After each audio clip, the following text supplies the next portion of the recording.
दोस्तों, आभार एकेडमी में आप सभी का स्वागत है। आज हम सीटेट के सोशल साइंस का इम्पोर्टेंट टॉपिक्स पढ़ेंगे जो एग्जाम में काफ़ी बार पूछा गया है। तो चलिए शुरू करते हैं आज का क्लास। तो आज हम भारतीय इतिहास के अतीत की एक यात्रा पर चलेंगे। हमारा मुख्य सवाल है कब, कहाँ और कैसे। बिल्कुल। और इस पूरी चर्चा में हम इतिहासकार के नजरिए को समझेंगे। हम सब ने स्कूल में इतिहास पढ़ा है, मतलब तारीखें, राजा, लड़ाइयाँ, पर कभी ये सोचा है कि ये सब बातें हम तक पहुंची कैसे, किसने लिखी और क्या वो हमेशा पूरी तरह सच थी? हाँ, और यही आज का हमारा विषय है। हम एक जासूस की तरह उन सुरागों की पड़ताल करेंगे जो इतिहासकार इस्तेमाल करते हैं। और देखेंगे कि कैसे एक ही देश की कहानी अलग अलग जमानों में अलग अलग लोगों ने बिल्कुल अलग अलग ढंग से सुनाई। हाँ, और ये जासूसी शुरू होती है सबसे बुनियादी चीज से, नाम। नाम से। हाँ, नाम। किसी भी कहानी को समझने के लिए आपको उसके किरदारों के नाम जानने होते हैं, है ना? हमारे देश के मामले में तो नाम ही अपने आप में एक पहेली है। इंडिया, भारत, हिंदुस्तान। बिल्कुल, ये सिर्फ अलग-अलग शब्द नहीं है, ये इतिहास की अलग-अलग परतें हैं। तो चलिए इसी पहली पहेली को सुलझाते हैं। हमारे देश के जो दो सबसे आधिकारिक नाम हैं, इंडिया और भारत, इनकी अपनी अपनी क्या कहानी है? ये कहाँ से आए? ये एक बेहतरीन शुरुआती बिंदु है। देखिए, इंडिया शब्द की जड़ें हैं इंडस नदी में। इंडस मतलब सिंधु नदी? हाँ, जिसे हम संस्कृत में सिंधु कहते हैं। करीब 2500 साल पहले जब उत्तर पश्चिम से ईरानी और यूनानी इस इलाके में आए, तो उनकी जुबान स को ह या ई की तरह बोलती थी। अच्छा। तो उन्होंने सिंधु को हिंदोस या इंदोस कहना शुरू किया। हाँ। और इस नदी के पार यानी पूर्व की तरफ जो विशाल भूमि थी, उसे उन्होंने इंडिया का नाम दे दिया। वाह, मतलब इंडिया नाम एक तरह से हमें बाहरी दुनिया के नजरिए से मिला। बिल्कुल, ये वो नाम है जो दूसरों ने हमें दिया। तो फिर भारत की कहानी क्या है? क्या वो नाम देश के अंदर से आया? एकदम। भारत नाम की जड़ें बहुत पुरानी और पूरी तरह से कह सकते हैं देसी हैं। इसका सबसे पहला जिक्र हमें मिलता है ऋग्वेद में, ऋग्वेद में? जो लगभग 3500 साल पुराना है। हाँ। ऋग्वेद में भारत नाम का इस्तेमाल उत्तर पश्चिम में रहने वाले लोगों के एक एक ताकतवर समूह, एक कबीले के लिए किया गया था। धीरे धीरे समय के साथ इस एक कबीले का नाम इतना प्रभावशाली हो गया कि ये पूरे देश की पहचान बन गया। तो एक ही देश के दो नाम और दोनों की कहानी कितनी अलग है ना? बहुत अलग। एक नाम बाहरी लोगों का दिया हुआ लेबल जो एक नदी पर आधारित है, और दूसरा नाम यहाँ की एक संस्कृति से, एक लोगों के समूह से निकल कर आया। सही कहा। और इसी कहानी में एक और परत जोड़ता है शब्द हिंदुस्तान। अगर इंडिया और भारत के अर्थ समय के साथ फैले हैं, तो हिंदुस्तान का अर्थ वो समय के साथ सिकुड़ा और बदला भी है। अच्छा, मैंने तो हमेशा हिंदुस्तान को बस इंडिया का एक और पर्यायवाची ही समझा था। इसका मतलब हमेशा से वो नहीं था जो हम आज समझते हैं? बिल्कुल नहीं। और यही इतिहास का असली मजा है, ये समझने में कि शब्द कैसे अपना रूप बदलते हैं। अब सोचिए, 13वीं सदी में एक फारसी इतिहासकार थे मिन्हाजे सिराज। जब उन्होंने हिंदुस्तान कहा तो उनका मतलब आज के पूरे भारत से नहीं था। वो सिर्फ पंजाब, हरियाणा और गंगा यमुना के बीच के इलाके की बात कर रहे थे। मतलब वो हिस्सा जो तब दिल्ली सल्तनत के कब्जे में था। तो उनके हिंदुस्तान में दक्षिण भारत शामिल ही नहीं था? नहीं, उसका कोई जिक्र तक नहीं था। वो एक राजनीतिक सीमा थी। तो फिर इसका अर्थ आज के भारत जैसा कब बना? ये बदलाव धीरे धीरे हुआ। 16वीं सदी में जब बाबर यहाँ आया, तो उसने हिंदुस्तान शब्द का इस्तेमाल एक बड़े कैनवस पे किया। उसने इस शब्द से यहाँ के भूगोल, यहाँ के जानवरों, पक्षियों और सबसे जरूरी यहाँ रहने वाले लोगों की संस्कृति को बयां किया। तो उसका हिंदुस्तान राजनीतिक नक्शे से ज्यादा सांस्कृतिक था। हाँ, और आज जब हम हिंदुस्तान कहते हैं तो हमारा इशारा एक आधुनिक राष्ट्र राज्य, एक मॉडर्न नेशन स्टेट की तरफ होता है। ये तो कमाल है, एक ही शब्द और तीन अलग अलग जमानों में उसके तीन बिल्कुल अलग मतलब। है ना? शब्द खुद इतिहास के सुराग है, लेकिन एक जासूस सिर्फ एक तरह के सुराग पर तो निर्भर नहीं रह सकता। उसे और भी सबूत चाहिए होते हैं। तो इतिहासकारों के जासूसी किट में और कौन-कौन से औजार होते हैं? जब उन्हें हजारों साल पुरानी कोई कहानी बुननी हो, तो वो सबूत कहाँ से लाते हैं? चलिए, सबसे पुराने और शायद सबसे नाजुक सबूत से शुरू करते हैं। वो है पांडुलिपियां, जिन्हें हम अंग्रेजी में मैन्यूस्क्रिप्ट्स कहते हैं। मैन्यूस्क्रिप्ट्स। ये शब्द ही अपनी कहानी बताता है। ये लैटिन शब्द मेन्यू से बना है, जिसका मतलब है हाथ। तो मैन्यूस्क्रिप्ट का सीधा सा मतलब है हाथ से लिखी हुई चीज। उस जमाने की किताबें जब प्रिंटिंग प्रेस नहीं था। बिल्कुल। और ये लिखी किस चीज पर जाती थी? कागज तो तब होता नहीं होगा। नहीं, ये लिखी जाती थी ताड़ के पत्तों पर, जिन्हें ताड़पत्र कहते हैं, या फिर हिमालय में एक खास पेड़ उगता है भूर्ज नाम का, उसकी छाल पर। अच्छा, भोजपत्र। हाँ, भोजपत्र। इन पर उस समय का ज्ञान लिखा जाता था। धार्मिक कथाएं, राजाओं की जीवनियां, दवाइयों के नुस्खे, विज्ञान, ये सब। लेकिन ताड़ के पत्ते और पेड़ की छाल, ये तो बहुत नाजुक चीजें हैं। हजारों साल तक ये बची कैसे रह गई? मुझे तो लगता है ज्यादातर तो खत्म हो गई होंगी। आप बिल्कुल सही है। यही इनकी सबसे बड़ी चुनौती थी। हजारों पांडुलिपियों को कीड़े खा गए, वो नमी से गल गईं, लेकिन जो बच गईं वो अक्सर मंदिरों और बौद्ध विहारों में सुरक्षित मिली। हाँ, पर आपकी बात सही है, हाथ से लिखी चीजें नाजुक होती हैं। तो क्या उस जमाने में कोई ऐसा तरीका था कि अपनी बात को हमेशा हमेशा के लिए अमर कर दिया जाए? कुछ ऐसा जो मिटे नहीं?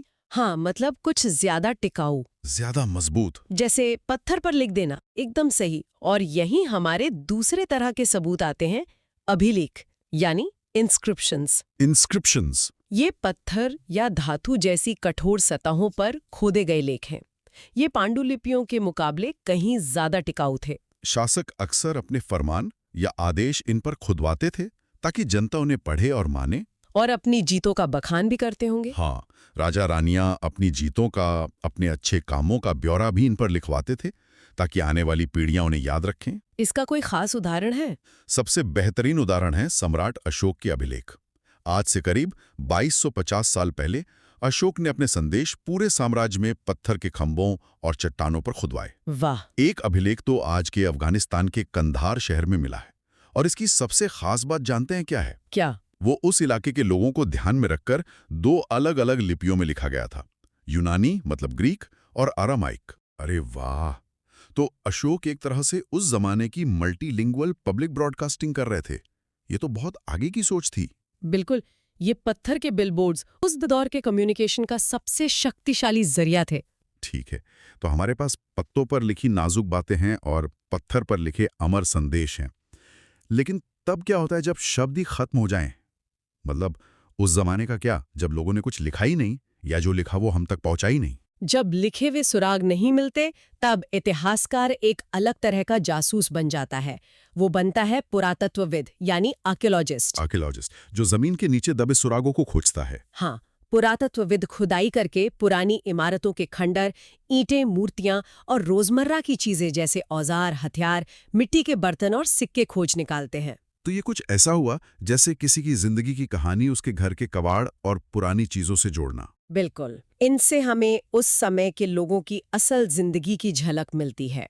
जैसे जानवरों और मछलियों की जली हुई हड्डियां बताती हैं कि लोग क्या खाते थे। अच्छा। जले हुए अनाज के दाने बताते हैं कि वो कौन सी फसल उगाते थे। एक टूटा हुआ मिट्टी का बर्तन बता सकता है कि वो कितने हुनरमंद कारीगर थे। ये वो सबूत है जो आम इंसान की कहानी कहते हैं, सिर्फ राजाओं की नहीं। सही बात है।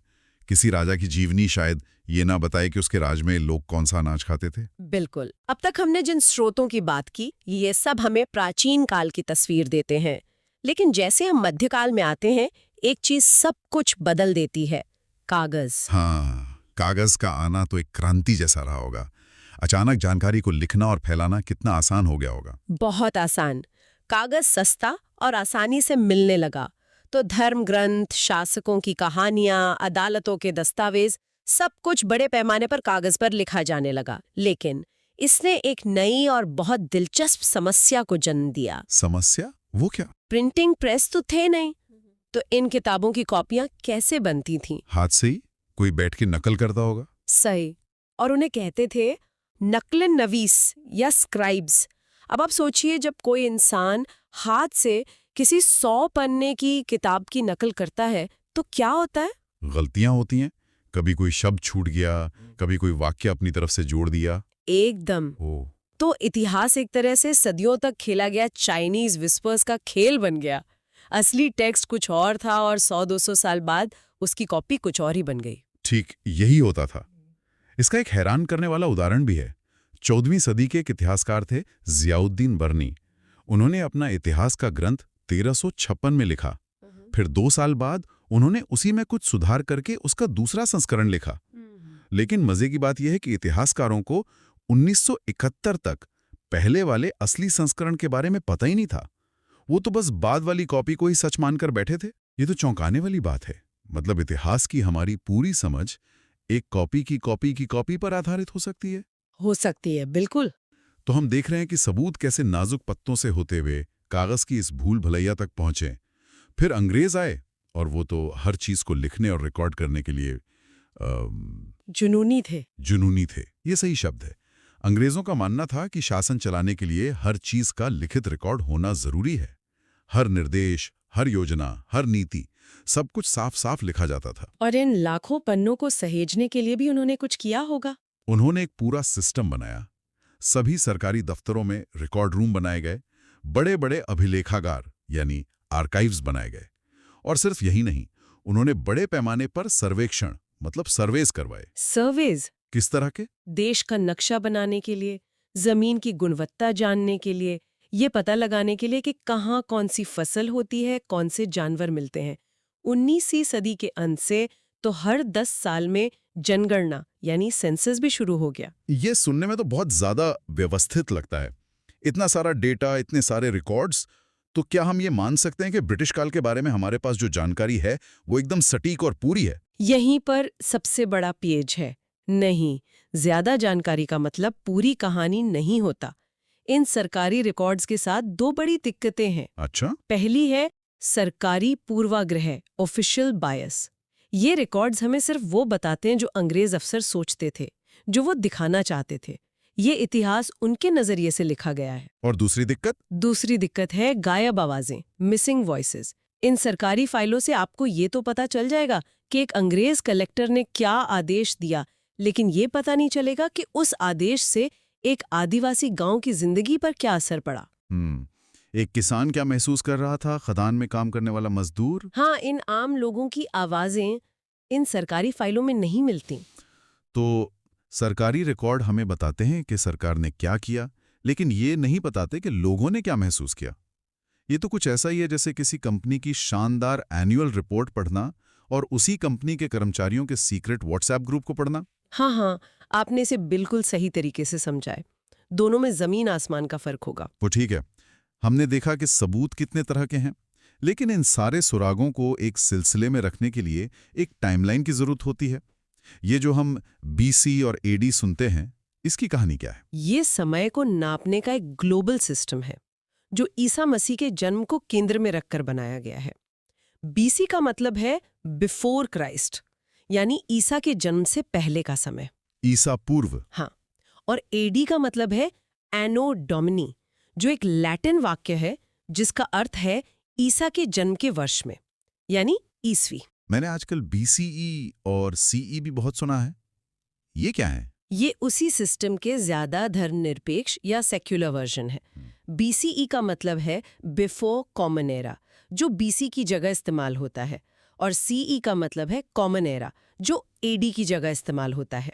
मतलब वही है। हाँ, और एक और शब्द है BP, मतलब बिफोर प्रेजेंट, यानी आज से इतने साल पहले। तो ये तो समय को एक सीधी रेखा पर रखने का तरीका हो गया। लेकिन हम इतिहास को बड़े बड़े टुकड़ों में भी तो बांटते हैं, प्राचीन, मध्यकालीन, आधुनिक। क्या ये बंटवारा स्वाभाविक है? नहीं, ये मुख्य रूप से अध्ययन को आसान बनाने के लिए किया गया है। लेकिन ये बंटवारा कभी भी पूरी तरह निष्पक्ष नहीं होता। इसमें भी एक नजरिया छिपा होता है। जैसे? इसका सबसे बड़ा उदाहरण है 1817 में एक स्कॉटिश अर्थशास्त्री जेम्स मिल का काम। उन्होंने भारत के इतिहास को 3 हिस्सों में बांटा, हिंदू, मुस्लिम और ब्रिटिश, धर्म के आधार पर।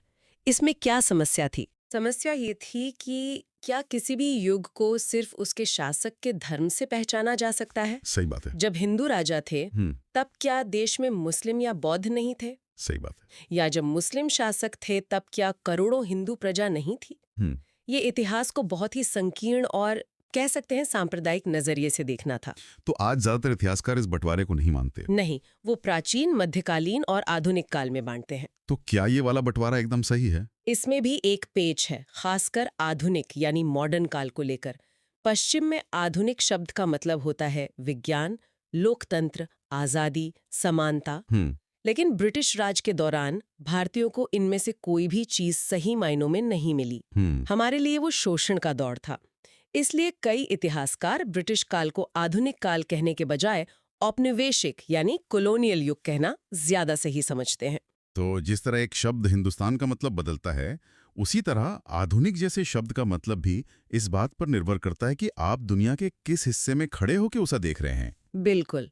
आज की हमारी पड़ताल का सबसे बड़ा सबक यही है कि इतिहास कोई रखी रखाई कहानी नहीं है। ये एक लगातार बनती बिगड़ती तस्वीर है जिसे हम अलग-अलग सुरागों से जोड़कर बनाते हैं। और हर सुराग अपने बनाने वाले का नजरिया साथ लेकर आता है। एकदम सही। तो एक अच्छा इतिहासकार या एक समझदार नागरिक होने के नाते हमारा काम सिर्फ तथ्यों को रटना नहीं, बल्कि ये पूछना है कि ये कहानी हमें कौन सुना रहा है और क्यों। बिल्कुल। हर स्रोत से सवाल पूछना ही इतिहास को सही मायने में समझना है। और इसी सोच के साथ हम आज की चर्चा को समाप्त करते हैं, लेकिन आपके लिए एक सवाल छोड़कर जा रहे हैं। सरकारी रिकॉर्ड हमें बताते हैं कि शासकों ने क्या किया, लेकिन डायरी और लोक कथाएं हमें बताती हैं कि आम लोगों ने क्या महसूस किया। अगर हमें आज अपने समय का इतिहास लिखना हो, तो कौन से स्रोत एक ज्यादा सच्ची तस्वीर देंगे? सरकारी वेबसाइटें और आधिकारिक दस्तावेज, या फिर हर दिन बनाए जाने वाले लाखों सोशल मीडिया पोस्ट्स और व्यक्तिगत ब्लॉग्स? इस पर जरूर सोचिएगा।